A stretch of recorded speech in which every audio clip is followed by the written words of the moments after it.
ಇದೇನು ಅಂತ ಇಲ್ಲಿ ತಾಪತ್ರಯ ಎಲ್ಲಿದೆ ಅಂತಂದರೆ, ನೀವು ವೃತ್ತಿ ಬಗ್ಗೆ ಕೇಳಿದ್ರಿ.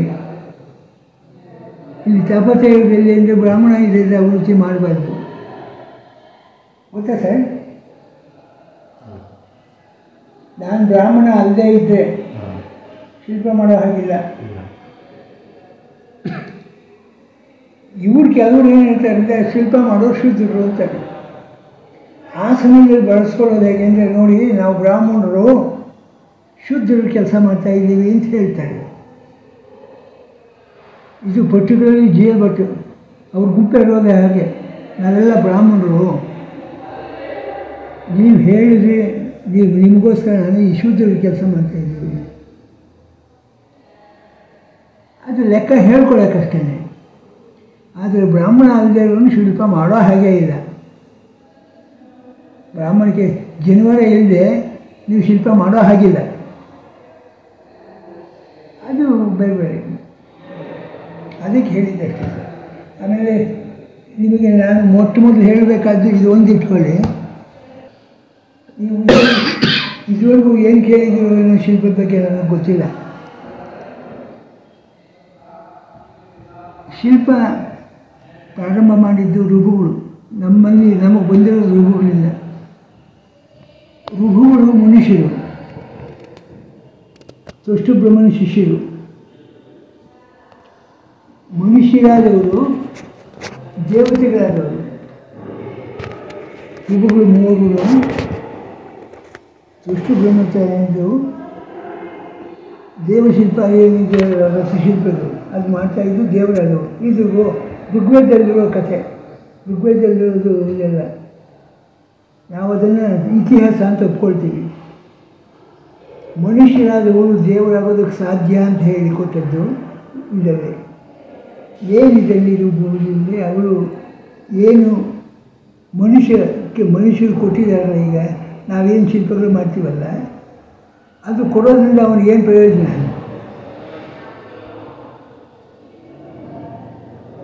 ಈ ಶಿಲ್ಪಕ್ಕೆ ಬೇರೆ ಶೈಲಿ ವೃತ್ತಿಗಳು ಬಿಟ್ಬಿಡಿ. ಏನು ಅಂದರೆ ನೀವೇನೂ ಮಾಡಬೇಕಾಗಿಲ್ಲ.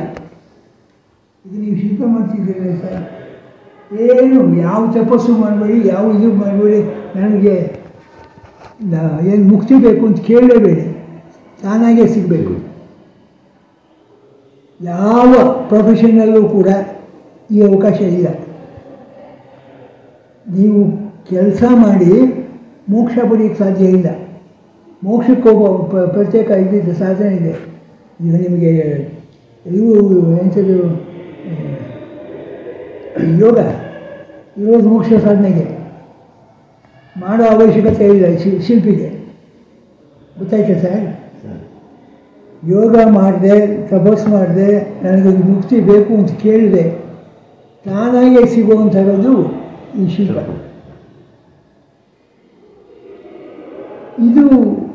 ಇದು ಗೊತ್ತಿದೆ, ಬಹಳ ಮಂದಿಗೆ ಗೊತ್ತಿದೆ. ನೀವು ಈಗ ಋಭುಗಳಾದ ಹಾಗೇನೆ ಮನುಷ್ಯರಾಗಿದ್ದವರು ದೇವರಾದ ಹೇಗೆ ಅಂತಂದಾಗ, ದೇವರಾದಾಗ ಪ್ರಜಾಪತಿ ಆದವನು ಹೇಳ್ತಾನೆ, ಅಲ್ಲಿ ಇದಕ್ಕೆ ಬೇರೆಯವರು ದೇವತೆಗಳು ಸಾಯದೇ ಇರೋರು, ಸಾವಿಲ್ಲದೆ ಇರೋರು. ಅವ್ರು ಹುಟ್ಟೇ ಸಾವಿಲ್ಲ, ಅವ್ರು ಹುಟ್ಟಿದಾಗಲೇ ಸಾವಿದೆ ಅಂತ ಬರೋಲ್ಲ, ಇಲ್ಲ ಅಂತ. ಅವರು ಅಮೃತ ಕುಡಿದು ಬದುಕೋರು. ಮನುಷ್ಯರು ಅಮೃತ ಸಿಗಲ್ಲ. ಇವ್ರು ಹೇಳ್ತಾರೆ, ಮನುಷ್ಯರಾದವ್ರು ಬಂದು ನಮ್ಮ ಜೊತೆಯಲ್ಲಿ ಅಮೃತ ತಗೊಂಡು ಇರಬಾರ್ದು, ಇರೋಕ್ಕಾಗಲ್ಲ, ನಾವು ಅವ್ರ ಜೊತೆಯಲ್ಲಿ ಇರೋಲ್ಲ ಒಟ್ಟಿಗೆ ಅಂತಾನೆ. ಅವನು ಹೇಳ್ತಾನೆ ಒಂದೇ ಪ್ರಜಾಪತಿ, ಬರೋಬ್ಬರ ಇದು ನಿಯಮ. ಅವನಿಗೆ ದೈವತ್ವ ಬಂದಿದ್ದೆ, ಅವನು ನಿನ್ನ ಜೊತೆಯಲ್ಲಿ ಇರ್ತಾನೆ. ನಿನ್ಗೆ ಇಷ್ಟ ಇದೆಯೋ ಇಲ್ವೋ, ನಿನಗೆ ಬೇಕೋ ಬೇಡವೋ ಯಾವುದೂ ಗೊತ್ತಿಲ್ಲ, ನಿನ್ನ ಇಷ್ಟ ಏನು ಬೇಕಾದರೂ ಮಾಡ್ಕೊಂಡು. ಇದಾದ ಮೇಲೆ ಅವರು ದೈವತ್ವ ಪಡೆದವರು ಜಗತ್ತಲ್ಲಿ ಸೇವೆ ಆಗಿದ್ದಲ್ಲ, ಬೇಡ ಅಂತ ಹೇಳ್ತಾರಲ್ಲ. ಬೇಡ ಅಂದರೆ ಅವನಿಗೆ ಪ್ರತ್ಯೇಕವಾಗಿ ಒಂದು ಲೋಕವನ್ನು ಸೃಷ್ಟಿ ಮಾಡಿ ಕೊಡ್ತಾರೆ. ಇದು ಮಹಾಭಾರತದಲ್ಲಿ ಬರೋದು. ಮಹಾಭಾರತದಲ್ಲಿ ಹೇಳ್ತಾನೆ ಪರಾಸಿದ್ಧಿ ಲೋಕ ಅಂತ, ಅಲ್ಲಿ ಪ್ರಭುಗಳಿರ್ತಾನೆ. ಆ ಪರಾಸಿದ್ಧಿ ಲೋಕದಲ್ಲಿ ನಿಮಗೆ ಸಾವಿಲ್ಲ, ಲೋಕ ನಾಶ ಆಗೋಲ್ಲ, ಏನೂ ಆಗಲ್ಲ. ಅದು ಬ್ರಹ್ಮಲೋಕದಿಂದ ಮೇಲಿರುತ್ತೆ, ಬ್ರಹ್ಮಲೋಕದ ಒಳಗಲ್ಲ, ಬ್ರಹ್ಮಲೋಕದಿಂದ ಮೇಲೆ ಮೇಲೆ. ಅವ್ರಿಗೆ ಯಾವ ತೊಂದರೆಗಳೂ ಇಲ್ಲ, ಹುಟ್ಟಿಲ್ಲ, ಸಾವಿಲ್ಲ, ಏನಿಲ್ಲ, ಸದಾ ಸಂತೋಷವಾಗಿರ್ತಾನೆ. ಇದನ್ನು ಕಂಡು ದೇವತೆಗಳು ಆಮೇಲೆ ಕೇಳ್ತಾರೆ, ಸ್ವಾಮಿ ನಮಗೆ ಆ ಲೋಕ ಕೊಡಿ ಸಾಕು, ಸ್ವರ್ಗ ಬೇಡ ಅಂತ. ಸ್ವರ್ಗಗಳು ತೊಂದರೆಗಳಿದೆ, ಎಲ್ಲ ತೊಂದರೆ ಅನುಭವಿಸ್ಬೇಕಾಗುತ್ತೆ. ಅದಿಲ್ಲ, ಅದೇನೂ ಇಲ್ಲ. ಅವನು ಹುಟ್ಟು ಇಲ್ಲ, ಸಾವಿಲ್ಲ, ಎಂಥದ್ದು ಇಲ್ಲ, ಮುಕ್ತಿ ಅನ್ನೋದಕ್ಕಿಂತ ದೊಡ್ಡದದು. ಆ ರೀತಿ ಹೇಳಿ ಇದು ಮಾಡ್ತಾರೆ. ಆ ಪರಾಸಿದ್ಧಿ ಲೋಕವನ್ನು ಪಡ್ಕೊಂಡವ್ರು ಋಷಿಗಳು. ಅಂದರೆ ಶಿಲ್ಪಿಯಾದವನು ದುಡ್ಡು ಸಂಪಾದಿಸ್ತಾನೆ, ವ್ಯವಹಾರ ಮಾಡ್ತಾನೆ, ಎಲ್ಲ ಮಾಡ್ತಾನೆ. ಅವನ ನಿತ್ಯ ಜೀವನ ಏನು ಅಂದರೆ ಇನ್ನೊಬ್ಬನಿಗೋಸ್ಕರ ತಪಸ್ಸು ಮಾಡ್ತಾನೆ. ನೀವೊಂದು ಆರ್ಡರ್ ಕೊಟ್ಟರೆ, ನಾನು ಯಾವುದಕ್ಕೆ ಅಂದರೆ ಇಂಥ ಪರಿಹಾರಕ್ಕೋಸ್ಕರ ಕೊಡ್ತಾಯಿದ್ದೀನಿ, ಈ ರೀತಿ ಪಾಪ ಪರಿಹಾರ ಆಗಬೇಕು, ನಾನು ದೇವಸ್ಥಾನ ಕಟ್ಟಿದ್ದೀನಿ, ಆ ದೇವಸ್ಥಾನದಿಂದ ನನಗೆ ಪಾಪ ಪರಿಹಾರ ಆಗಿ ನಾನು ಒಳ್ಳೆಯದಾಗಬೇಕು, ಅದಕ್ಕೆ ಅಲ್ಲಿ ದೇವತೆಗೆ ತಪಸ್ಸು ನೋಡಿ ನೀವು ತಪಸ್ಸನ್ನು ಎಳೆಯಬೇಕು ಅಂದಾಗ ಮಾಡಬೇಕಾದವನೇ. ಏನು ತಪಸ್ಸು ಇದೆಯಲ್ಲ, ಅವನ ಪರವಾಗಿ ಕೂತ್ಕೊಂಡು ಇವ್ನು ಮಾಡೋದು. 10 ದೇವಸ್ಥಾನ ನೀವು ಮಾಡೋದು ಏನಾಯ್ತು ಸರ್? ನಿಮ್ಮ ಜೀವನ ಏನಾಯಿತು?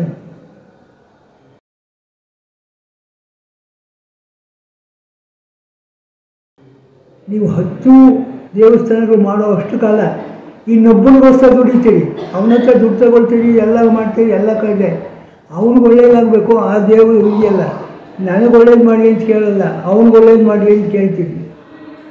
ಇದು ಈ ಲೋಕ ಇದೆಯಲ್ಲ, ಆ ಜೀವನ ಅನ್ನೋದು ಅವನು ಮಾಮೂಲಿ ಬರುತ್ತೆ. ನೀವು ಹೇಳೋದಿರೇನೆ ಯೋಚನೆ ಮಾಡೋದು ಅಂತ, ಅದು ಬರೋದು ಹೇಗೆ ಅಂದರೆ ಅವನ ಜೀವನ ಆಗಿದೆ, ಅವನ ಜೀವನ ಲೆಕ್ಕವೇ ಅದು. ಆರ್ಡರ್ ತೊಗೊಂಡು ದುಡ್ಡು ತೊಗೊಂಡ ತಕ್ಷಣವೇ ಅವನು ಯಜಮಾನ ಒಳ್ಳೇದಾಗಬೇಕು, ಈ ವಿಗ್ರಹ ಒಳ್ಳೇದು ಮಾಡಬೇಕು, ನಾನು ದುಡಿಬೇಕು ಅಂತ ಹೇಳ್ಬಿಟ್ಟು ಅವನು ಪ್ರಾರಂಭ ಮಾಡ್ತಾನೆ. ಅದೇ ಸಾಮಾನ್ಯ ಇನ್ನೊಬ್ಬರಿಗೋಸ್ಕರ ಬದುಕೋದಿದೆಯಲ್ಲ, ಅದು ಸುಲಭದ ಕೆಲಸ ಅಲ್ಲ. ಅದೇ ನಿಮಗೆ ಈಗ ಭಗವದ್ಗೀತೆಯ ಕಥೆ ಅಷ್ಟೇ ಅಲ್ವಾ? ನೀವು ಒಬ್ಬರಿಗೂ ಒಳ್ಳೇದು ಮಾಡಿ ಅನ್ನೋದಕ್ಕೋಸ್ಕರ ಭಗವದ್ಗೀತೆ ಇಟ್ಕೊಂಡ್ರು. ಆ ಒಳ್ಳೆಯ ಜೀವನ ಪರ್ಯಂತ ಮಾಡ್ತೀನಿ ಅಂದರೆ ಅದು ತಪಸ್ಸಲ್ವ? ಆ ರೀತಿ ಇದು ವಿಗ್ರಹ ಇದಿರೋದು ಹೇಗೆ ಅಂದರೆ ಶಿಲ್ಪ ಇರೋದು. ಶಿಲ್ಪ ಸದಾ ಇನ್ನೊಬ್ಬರಿಗೋಸ್ಕರ ಇರೋದು, ಸ್ವಂತಕ್ಕಲ್ಲ. ಆ ಸ್ವಂತಕ್ಕೆ ತಪಸ್ಸು ಏನು ಮಾಡಬೇಕು, ನಿಯಮಗಳು ಮಾಡಬೇಕು ಎಲ್ಲ ಇವೆ. ಅದು ಶಿಲ್ಪದ ಜೊತೆಯಲ್ಲಿ ಸೇರೋದು. ಅದಕ್ಕೋಸ್ಕರನೇ ಶಿಲ್ಪಕ್ಕೆ 2 ಉಪನಿಷತ್ತುಗಳಿವೆ. ಯಾವ ವಿದ್ಯೆಗೂ ಇಲ್ಲ, ಲೌಕಿಕ ವಿದ್ಯೆಗಳು ಲೆಕ್ಕ ಇಟ್ಕೊಂಡು. ಒಂದು ಶಿಲ್ಪೋಪನಿಷತ್ತು, ಇನ್ನೊಂದು ವಾಸ್ತುಶಿಲ್ಪ ಉಪನಿಷತ್ತು. ಇವೆರಡೂ ಅದೇ ಹೇಳೋದು. ಕಲ್ಲನ್ನು ದೇವರು ಮಾಡೋದು ಹೇಗೆ ಅಂತ ವಾಸ್ತುಶಿಲ್ಪ ಉಪನಿಷತ್ತು ಹೇಳುತ್ತೆ. ಆ ಕಲ್ಲಿಗೆ ಚೈತನ್ಯ ಬಂದಲ್ಲ, ಆ ಆಕರ್ಷಣೆ ಪಡೆಯುವಂಥದ್ದು ಹೇಗಿದೆ, ಹೇಗೆ ಎಲ್ಲಿಂದ ಬರುತ್ತೆ ಅನ್ನೋದು ಹೇಳೋದು. ಅದರಿಂದ ನಡೆಯುತ್ತೆ. ಆದ್ದರಿಂದ ಅವನ ಜೀವನವೇ ಸರಿಯಾದ ಶಿಲ್ಪಿಯಾದ ಜೀವನ ಪರೋಪಕಾರಕ್ಕೋಸ್ಕರ ಇರೋದು. ಇದನ್ನು ನಾನು ದೊಡ್ಡದೆ ಅಂತ ಹೇಳ್ತಾ ಇರೋದಲ್ಲ, ನಿಮಗೆ ಮೂಲ ಇರೋದಲ್ಲಿ, ಆ ಮೂಲ ತತ್ವ ಇರೋದಲ್ಲಿ ಬರ್ಬೋದಲ್ಲಿ. ಈಗ ಆ ವಿಷಯ ಇದರಲ್ಲಿದೆ. ದಯವಿಟ್ಟು ಈ ಪುಸ್ತಕ ಮಾತ್ರ ನನಗೆ ವಾಪಸ್ ಬೇಕು ಅಷ್ಟೇ, ಬೇಕಾದರೆ ಓದಿ ನೋಡಿ. ಈ ಪುಸ್ತಕ ಇಲ್ಲ, ಅದಕ್ಕೋಸ್ಕರ ತಂದೆ. ಯಾವಾಗ ಮತ್ತೆ ರೀಪ್ರಿಂಟ್ ಯಾವಾಗುತ್ತೆ? ಇದು ರೀಪ್ರಿಂಟ್ ಯಾವಾಗುತ್ತೆ? ರೀಪ್ರಿಂಟ್ ಆಗೋಲ್ಲ, ಸಾಧ್ಯ ಇಲ್ಲ. ಇದು ನೀವೇ ಬರೆದಿದ್ದ? ನೀವೇ ಬರೆದಿದ್ದ? ಎಷ್ಟು ವರ್ಷ ತಗೊಂಡಿದ್ದು ಬರೀಲಿಕ್ಕೆ? ಅದು ಗೊತ್ತಾಗೋಲ್ಲ. ಅದು ಕಳೆದ 2 ವರ್ಷದಿಂದ 3 ವರ್ಷ ಹಿಂದೆ ಆಯಿತು. ಅದು ಬರೆಯೋದಕ್ಕೆ ವರ್ಷಗಳು ಅಂತ ಲೆಕ್ಕ ಅಲ್ಲ, ಅದು ಯಾವಾಗಲೂ ಬರೀತಾ ಇರ್ತೀನಿ. ಅದು ಇದು ಹೇಗೆ ಅಂತಂದರೆ, ವಿಶ್ವಕರ್ಮ ದರ್ಶನ ಅಂತ 4 ಪುಸ್ತಕ ಮಾಡಿದ್ದೀನಿ, ಸೀರೀಸ್. ಅದು ವಿಶ್ವಕರ್ಮ ದರ್ಶನ. ಇದು 4ನೇ ವಾಲ್ಯೂಮ್ ಆದ, 5ನೇ ಮಾಡಬೇಕಾಗಿತ್ತು, ಅದು ಮಾಡಲಿಲ್ಲ, ಅದು ಉಳಿದಿದ್ದೀವಿ. ಇದು ಬೇರೆ ಭಾಷೆಗೆ ಟ್ರಾನ್ಸ್ಲೇಟ್ ಆಗಿದೆಯಾ? ಇಲ್ಲ. ಓಕೆ. ಇಲ್ಲ. ಶಿಲ್ಪದರ್ಶನ ಅಂತ ಬೇರೆ ಏನಾದ್ರು ಪುಸ್ತಕ ಬರೆದಿದ್ದೀರಾ? ಹೌದು. ಓಕೆ. ಶಿಲ್ಪದರ್ಶನ ಅಂತಿದೆ. ಹಾಂ. ಆ ಶಿಲ್ಪದರ್ಶನದಲ್ಲಿ 4ನೇ ಭಾಗ. ಓಕೆ. ಅದು ಮಾಡಬೇಕಾಗಿತ್ತು, ಮಾಡಲಿಲ್ಲ. ಇಲ್ಲಿ ಟೀಚರ್ಸ್ಗೆ ಪಾಠ ಮಾಡಲಿಕ್ಕೆ ಪುಸ್ತಕಗಳಿದೆಯಾ? ಅದು ಇಲ್ಲ, ಪುಸ್ತಕಗಳು ಬೇರೆ ಬೇರೆ ದಿಕ್ಕಿದೆ, ಬೇರೆ ಬೇರೆ ಟೆಕ್ಸ್ಟ್ ಬುಕ್ಗಳಿದೆ. ಶಿಲ್ಪಶಾಸ್ತ್ರಕ್ಕೆ ಇದೆಯಾ? ಯಾರ್ಯಾರು ಬರೆದಿರೋದು? ಅದು ಭಾಳ ದೊಡ್ಡ ಪ್ರಶ್ನೆ.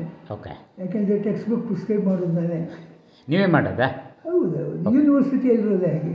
ಹಾಂ. ಯೂನಿವರ್ಸಿಟಿಯಲ್ಲಿ ಸಿಲೆಬಸ್ ಕೊಟ್ಟೋದು ನಾನೇ, ಟೆಕ್ಸ್ಟ್ ಬುಕ್ಗಳು ನಂದೇ. ಇಲ್ಲಿ ಕರ್ನಾಟಕದ ಸಂಬಂಧಪಟ್ಟ ಹಾಗೆ ಬೇರೆ ಯಾವ ಪುಸ್ತಕವೂ ಇಲ್ಲ, ಟೆಕ್ಸ್ಟ್ ಯಾರ್ದೂ ಇಲ್ಲ. ಅದು ಯೂನಿವರ್ಸಿಟಿಯಲ್ಲೂ ಸಪ್ರೇಟ್ ಏನು ಮಾತಾಡೋಂಗಿದೆ. ಎಲ್ಲ ಸಬ್ಜೆಕ್ಟ್ಗೂ ನೀವು ಒಬ್ಬರೇ ಪುಸ್ತಕ ಬರೆದಿರೋದೆ? ಹೌದು. ಕಾಷ್ಟಶಿಲ್ಪ ಅಲ್ಲ, ಶಿಲ್ಪ ಕಾಷ್ಟ ಅನ್ನೋದು ಮೆಥಡ್ಗಳು ಬಿಟ್ಬಿಡಿ, ಶಿಲ್ಪಶಾಸ್ತ್ರ. ಓಕೆ. ನೀವು ಕಲ್ಲಿಗೆ ಮರ ಆದರೂ ಅದೇ, ಕಲ್ಲಾದರೂ ಅದೇ. ಅದು ಪೇಂಟಿಂಗ್ ಇದೆ. ಅದಕ್ಕೂ ನೀವೇ ಬರೆದಿದ್ದೀರಿ? ಇಲ್ಲ, ಹಾಂ. ಶಾಸ್ತ್ರ ಅಂದರೆ ಮೂಲ ಶಾಸ್ತ್ರ. ಹಾಂ. ಈಗ ನಾನೇನು ಪುಸ್ತಕ ತೋರಿಸೋದಲ್ಲ, ಹಾಂ, ಅದು ಶಾಸ್ತ್ರ. ಅದರಿಂದ ನೀವು ಪೇಂಟ್ ಮಾಡ್ಬೋದು, ಕಲ್ಲಲ್ಲಿ ಕೆತ್ತಬೋದು, ತಾಮ್ರದಲ್ಲಿ ಕೆತ್ತಬೋದು, ಮೈಂಡಲ್ಲಿ ಮಾಡ್ಬೋದು, ಎಲ್ಲ ಮಾಡ್ಕೋಬೋದು. ಅದು ಮೆಥಡು, ಮೀಡಿಯಾ. ಅದು ಮೀಡಿಯಾ ಬೇರೆ. ಮೀಡಿಯಾ ಅನ್ನೋದು ಯಾರ್ಯಾರು ಒಬ್ಬೊಬ್ಬರು ಒಂದೊಂದು ಮೀಡಿಯಾ ತಗೊಳ್ತಾರೆ, ಅವರು ಮೀಡಿಯಾಕ್ಕೆ ಸೇರಿ. ನೀವಿಲ್ಲಿ ಎಷ್ಟು ವರ್ಷದಿಂದ ಕೆಲಸ ಮಾಡ್ತಾ ಇದ್ದೀರಿ? ಏನಂತ ಹೇಳಿ, ಅಲ್ಲ, ಎಷ್ಟು ವರ್ಷ? ಎಷ್ಟು ವರ್ಷ ಅಂದರೆ, ಅಲ್ಲ, ನೀವು ಮೊದಲು ಶಿಲ್ಪ ಅಕಾಡೆಮಿನಲ್ಲಿ ಅಧ್ಯಕ್ಷರಾಗಿದ್ದೀರಲ್ವ? ಅಲ್ಲಿ ಮಧ್ಯದಲ್ಲಿ. ಹಾಂ. ಈಗ ಇಲ್ಲಿಗೆ ಬಂದು ಎಷ್ಟು ವರ್ಷ ಆಯಿತು? ಅದೇ ಅಲ್ಲಿಂದ ಪ್ರಾರಂಭ. ಆ್ಯಕ್ಚುಲಾಗಿ ಈ ಕಾಲೇಜ್ ಪ್ರಾರಂಭ ಆಗೋ ಕಾರಣ ಎಂದರೆ, ಇದು ನಾನು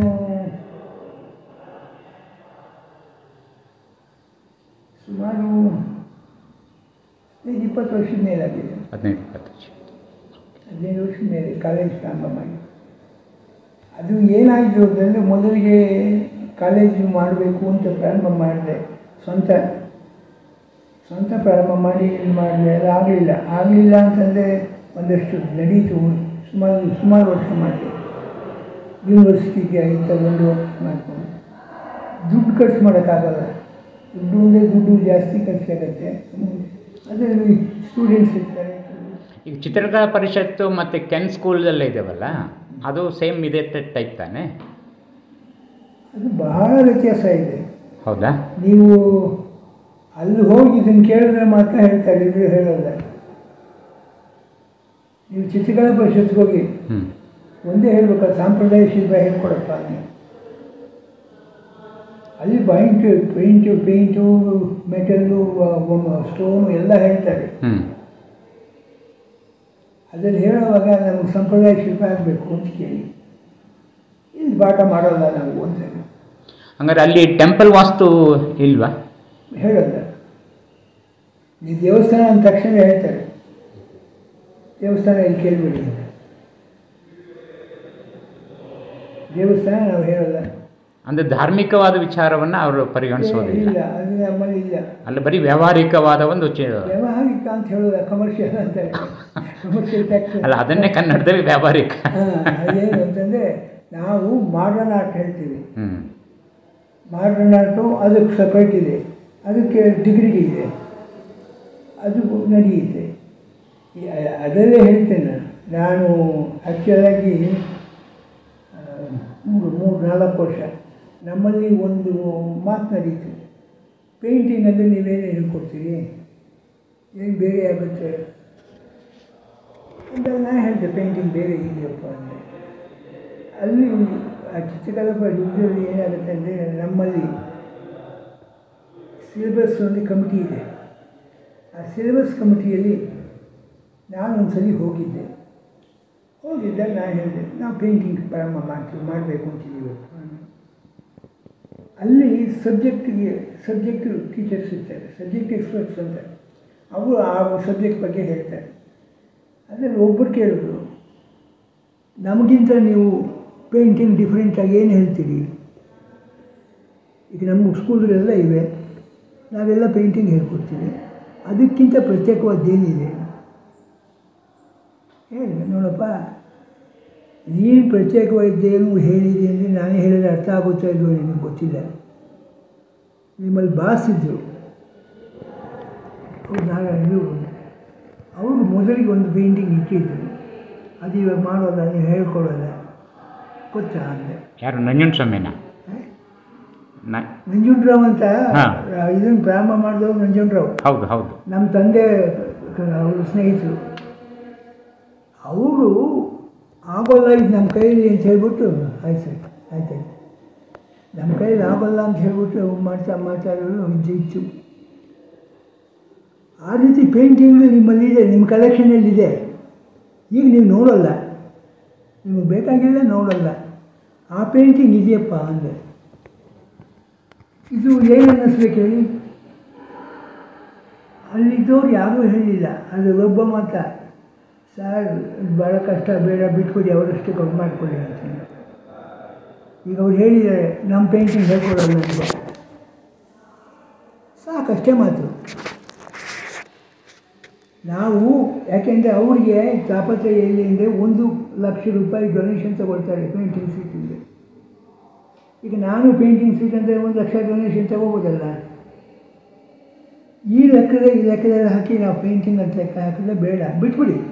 ಅವರು ಯಾವಾಗ ನಾವು ನಮ್ಮ ಪೇಂಟಿಂಗ್ ಹೇಳ್ಕೊಡಲ್ಲ ಅಂದರೆ ಸಾಕು, ಅಷ್ಟೇ ಮಾತು. ಅದೇ ಮಾತು ಸಾಕು ನಮಗೆ. ಬೇರೆ ಪೇಂಟಿಂಗ್ ಹೇಳ್ತಾರೆ ಅಂದರೆ ನಾವು ಅದು ಸುದ್ದಿಗೆ ಹೋಗೋದು ಬೇಡ. ಇದು ಗೊತ್ತಾಯ್ತಾ ಸರ್? ಇದು ಬುದ್ಧಿವಂತಿಕೆನಾ ದಟ್ಟನಲ್ಲ? ನನಗೆ ಗೊತ್ತಿಲ್ಲ ಅಂತ ಹೇಳ್ಕೊಳ್ಳೋದು ಬುದ್ಧಿವಂತಿಕೆನಾ? ಬಿಟ್ಬಿಡಿ ಅದು. ಆಮೇಲೆ ಒಂದು ಹತ್ರ ಕೇಳಿದೆ, ಸರ್ ಹೇಗೆ ಸರ್ ಪೇಂಟಿಂಗು ಅಂದರೆ, ಅಲ್ಲಪ್ಪ ನೀವು ಶಾಸ್ತ್ರೀಯ ಹೇಳೋಲ್ಲ, ಶಾಸ್ತ್ರ. ಈಗ ಲಕ್ಷ್ಮಿ ಪೇಂಟ್ ಮಾಡೋದಕ್ಕೂ ನಿಮ್ಮಲ್ಲಿ ಪೇಂಟ್ ಮಾಡೋದಕ್ಕೂ ವ್ಯತ್ಯಾಸ ಇದೆ. ನೀವು ಲಕ್ಷ್ಮಿ ಅಂತಂದರೆ ಮನುಷ್ಯನ ಪೇಂಟ್ ಮಾಡ್ತೀರಿ, ಮನುಷ್ಯನ ಇತ್ತು ಮಾಡಲಿಟ್ಟು ಏನೋ ಮಾಡ್ತೀವಿ. ನಾನು ಲಕ್ಷ್ಮಿಗೆ ಅಳತೆ ಇಟ್ಟು ಮಾಡ್ತೀನಿ. ಲಕ್ಷ್ಮಿಗೆ ಅಳತೆ ಇದೆ ಅಂದರೆ ಆಯುಧ, ಆಭರಣ, ಅಲಂಕಾರ ಎಲ್ಲ ಪ್ರತ್ಯೇಕ ಇದೆ. ನಮ್ಮಲ್ಲಿ ಶ್ಲೋಕ ಇದೆ, ಆ ಶ್ಲೋಕ ಹೇಳ್ಕೊಂಡು ಮಾಡೋದು, ಅದು ಪ್ರತ್ಯೇಕ ಅಲ್ವಾ ಅಂತ ಗೊತ್ತಾಗೋಯ್ತು ಅವರಿಗೆ. ಏಕೆಂದರೆ ಅಳತೆಗಳಿದೆ ಅಂದರೆ ಅಳತೆ ಇಟ್ಟು ಪೇಂಟ್ ಮಾಡೋದು ಬೇರೆ. ಅದು ಇವ್ರು ಯಾರೂ ಮಾಡೋಲ್ಲ, ಈಗ ಯಾರೂ ಮಾಡೋಲ್ಲ, ಯಾರೂ ಹೇಳ್ಕೊಡಲ್ಲ ಅಂದರೆ ಇವ್ರು ಪ್ರತ್ಯೇಕ ಮಾಡ್ತಾರಲ್ವ. ನಮಗೆ ಯಾಕಿಂತ ಇದು ತಗೊಂಡು ನನಗೆ ಈಗ ಇಲ್ಲಿ ಏನು ನನ್ನ ಲೆಕ್ಕದಲ್ಲಿ ಇದು ಮಾಡೋದಕ್ಕೆ 6 ಮೆಥಡ್ಗಳಿದೆ. ಈಗ ನಾನು ಪಾಠ ಮಾಡಿದ್ರೆ ವ್ಯಾಕ್ಸ್ ಮಾಡಿದ್ರು ಎಲ್ಲ ಮಾಡೋಕ್ಕೆ ಸಾಧ್ಯ ಇದೆ. ಸುಮಾರು 6-9 ಬಗೆ ಏನು ಅಲ್ಲಿಲ್ಲದೆ 9 ಮಾಡಲ್ಸ್ ನಾನು ಮಾಡಿ ಕೊಟ್ಟು ಇದು ಮಾಡೋದಕ್ಕಾಗುತ್ತೆ. ಒಂದು ಸಲ ಮೀಟಿಂಗ್ ಹೋದಕ್ಕಿದೆ. ಆಮೇಲೆ ಈಗ ಅಪ್ರೂವ್ ಆಗುತ್ತೆ, ಅಪ್ರೂವ್ ಆಗಿದೆ, ನೀವು ಮಾಡಿಕೊಡಿ, ನಮಗೂ ಸಂಬಂಧ ಇದೆ. ಅವರು ತೀರಾ ಸುಲಭವಾಗಿ ಹೇಳ್ತಾರೆ, ಯಾಕೆಂದರೆ ಅದು ನಮಗೆ ಒಗ್ಗೋದೆಲ್ಲ ಮಾಡೋಕ್ಕಾಗಲ್ಲ. ಇದು ಬುದ್ಧಿವಂತರು ಹೇಳ್ತಾರೆ, ಇಲ್ಲದೆ ಇದ್ದರೆ ಗಲಾಟೆ ಮಾಡ್ಕೊಂಡು ಕೂತ್ಕೊಳ್ತಾರೆ, ಏನು ಅರ್ಥ ಆಗೋದಲ್ಲ ಅದು. ಈಗ ನಿಮಗೆ ಅದು ತೋರಿಸ್ಬೇಕು ಅಂದರೆ ನಾನು ನಿಮಗೆ ನೆನ್ನೆ ತೋರಿಸಿದೆ ಪುಸ್ತಕದಲ್ಲಿ. ಆ ರೀತಿ ಇದೆ. ಸಿದ್ಲಿಂಗ್ ಸಮಗ್ರ ಮಾಡ್ತಾ ಇದ್ದೇನೆ. ಅದು ತಾಲಮಾನ ಪೇಂಟಿಂಗ್ ಅಂತ ಲೆಕ್ಕ, ತಾಲಮಾನ ಹೇಳ್ತಾರೆ. ಅದು ಬೇರೆ ಬೇರೆ ಜನಗಳು ಅದು ಇದು ಜನ ಲೆಕ್ಕ ಹಾಕ್ಕೊಂಡು ಇದು ಮಾಡ್ಕೊಂಡು ಹೋಗ್ತಾರೆ. ಸಿದ್ಲಿಂಗ್ ಸ್ವಾಮಿ ಅಂದರೆ ಇವರ? ಹೌದು. ನಮ್ಮಲ್ಲಿ ಆ ಹೆಸರು ಹೇಳೋಲ್ಲ ಅಂದರೆ ಏನು ಯಾವ ಲೆಕ್ಕ ಗೊತ್ತಿಲ್ಲ. ನಮ್ಮಲ್ಲಿ ಆ ರೀತಿ ಅವರು ಹೇಳಿದ್ದು, ಅವ್ರು ಮಾಡಿದ್ದು ಏನು ಹೇಳೋದು ಇಲ್ಲ, ಕೇಳೋದು ಇಲ್ಲ. ಆ ರೀತಿ ಆಗಿದೆ ನಮ್ಮಲ್ಲಿ ಇರೋದು ತೊಂದರೆ.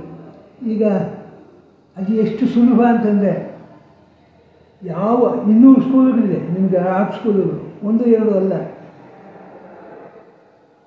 ಕರ್ನಾಟಕದಲ್ಲಿ 200 ಇನ್ಸ್ಟಿಟ್ಯೂಷನ್ಸ್ ಇದೆ. ಆ ಯಾವ ಸ್ಕೂಲಲ್ಲೂ ಮಾಡದೇ ಇರೋದು ನಾನು ಮಾಡ್ತೀನಿ ಅಂದರೆ ಅರ್ಥ ಏನು? ಹೇಗೆ ಅಲ್ವಾ? 200 ಜನ ಮೇಷ್ಟ್ರುಗಳು, 200 ಜನ ಪಂಡಿತರು ಅವರಿಗೆಲ್ಲ ಕಲಿತು ಮಾಡಿರುವಂಥದ್ದನ್ನು ಅವ್ರು ಮಾಡೋದಲ್ಲ, ನಾನೇ ಪ್ರತ್ಯೇಕ ಅಂತ ಹೇಳ್ತೀನಿ.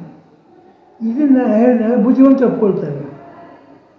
ಅದಿದೆ ಬಿಟ್ಬಿಟ್ಟಿದ್ದಾರೆ, ಅದಕ್ಕೂ ಸಂಬಂಧ ಇಲ್ಲ ಅಂತ ಈಗ ಉಳಿದಾಯಿತು. ಈಗ ನಮ್ಮ ಕಾಲೇಜು, ಈ ಕಾಲೇಜಲ್ಲಿರೋ ಪಾಠ ಕರ್ನಾಟಕದ ಯಾವ ಕಾಲೇಜಲ್ಲೂ ಹೇಳಲ್ಲ. ಅದು ಕೇಳಿದಾಗ ಏನು ಅನಿಸುತ್ತೆ ನಿಮಗೆ? ಇದೇನು ವಿಶೇಷ, ಇದೆಂಥದ್ದು ಅನಿಸುತ್ತೆ. ಅದಿರೋದು ಹಾಗೆ ಶಾಸ್ತ್ರ ಇದೇನಿಲ್ಲ. ನಾನು ಶಿಲ್ಪಶಾಸ್ತ್ರ ಪುಸ್ತಕ ಕೊಟ್ಟ ತಕ್ಷಣವೇ ಅಂತಾರೆ, ಇದೆಲ್ಲ ನಮಗೆ ಗೊತ್ತಾಗಲ್ಲಪ್ಪ, ಇದು ಬೇರೆ, ಇದು ಸಂಸ್ಕೃತ ಹೇಳ್ಕೊಂಡು ಪಾಠ ಮಾಡ್ತಾರೆ ಇವರು. ಇದು ಲೆಕ್ಕ, ಇದು ಶಾಸ್ತ್ರೀಯವಾದ. ಈಗ ಇದರಲ್ಲಿಷ್ಟೇ, ಆ ಶಾಸ್ತ್ರೀಯವಾದನ್ನೇ ಫಾಲೋ ಮಾಡಿದ್ರೆ ಮುಕ್ತಿ ಸಿಗುತ್ತೆ ಅಂತ. ಇಲ್ಲ, ಶಾಸ್ತ್ರೀಯವಾದನ್ನು ಫಾಲೋ ಮಾಡೋಲ್ಲ, ಬೇಡ ನಡೆಯುತ್ತೆ. ಇದು ಪ್ರತ್ಯೇಕ ಇರೋದು ಇದೆ ಹೀಗೆ.